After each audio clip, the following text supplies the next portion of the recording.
Coming up, students rally to retain voting rights in New Hampshire, and a look at the essay course guide, all this on DTV News.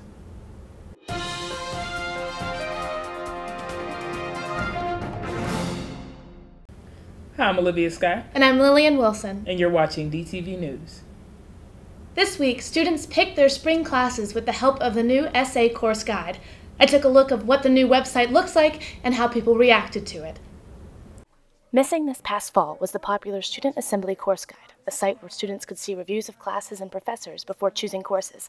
This spring, the guide is back in a different format, powered by the Hacker Club, a group of Dartmouth students interested in computer programming. Here's one student's opinion of the new guide. And without any sort of way of knowing what the teachers are like, what the workload is like, without any feedback from peers, you really have no way of knowing whether the class you're about to take is going to be enriching, good, fun, too hard, too easy, challenging, whatever. I mean, it's just, I think they did a good job. I think there's been a lot of pressure on them.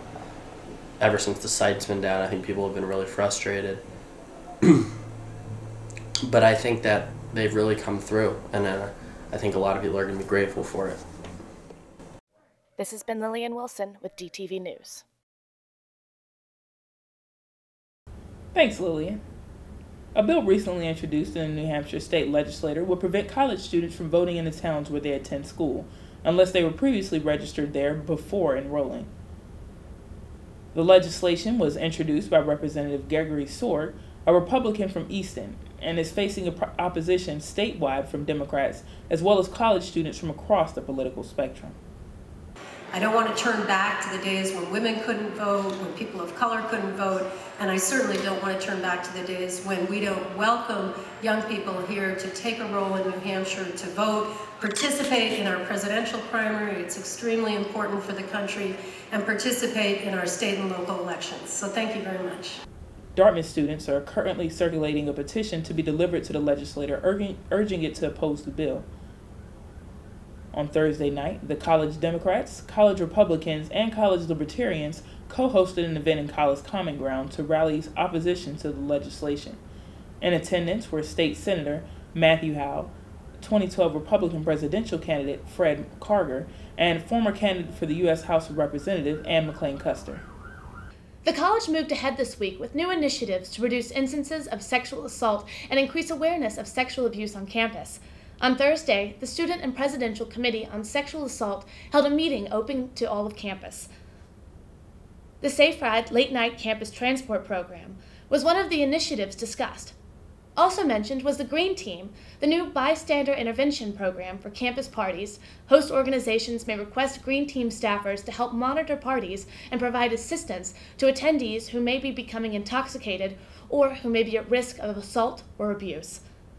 The college also recently launched a new website devoted to raising awareness of sexual abuse, providing resources and information to members of Dartmouth community. And here's Molly with an update on Big Green Sports. Here's what's going on in Big Green Sports. Big Green men's hockey started Winter Carnival off right with a 3-1 win over Quinnipiac on Friday. Alex Goodmanship, Nick Walsh, and Paul Lee were responsible for the goals. For Goodship, the goal was the first of his career. Goaltender James Mello tallied 21 saves. The team continued its dominance the following night during a contest with arch-rival Princeton. The Big Green bested the Tigers 4-1 during this landmark game.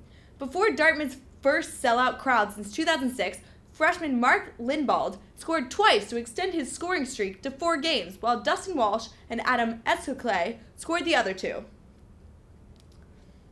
Nationally ranked Dartmouth enjoyed an advantage in shots on goal, 33-29.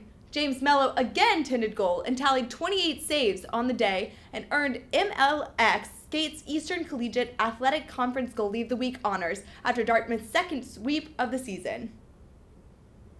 Big Green's women's hockey enjoyed a similarly dominant weekend over conference rivals. On Friday, Dartmouth traveled to St. Lawrence and won 3-2. Moira Scallon broke tie with less than 4 minutes left in regulation time. It was her 3rd goal of the season. She had this to say about the game winner. Immediately afterward, I didn't know the puck had gone in, and no one did. And then once I saw it went in, I kind of freaked out. And just at the end of the game, we were killing off the penalties. so once we killed off the penalty, it was just great, and after the game, everybody was really happy, so it was good. Lindsay Holdcroft made 38 saves, a new career high. The following night, Dartmouth overcame a 1-goal deficit to trounce Clarkson 3-1, delivering its first loss since January 15th. It marked the Big Green's 3rd consecutive victory and its 8th in its last 9 games.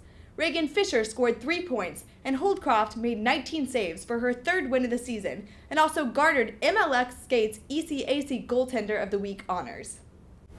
If you plan to brave this weekend's winter weather, here's what's up in the Upper Valley. At 2 p.m. tomorrow, see the Dartmouth Wind Symphony perform in Spalding Auditorium, part of this weekend's Dartmouth Tango Festival. Tickets are $5 for Dartmouth students.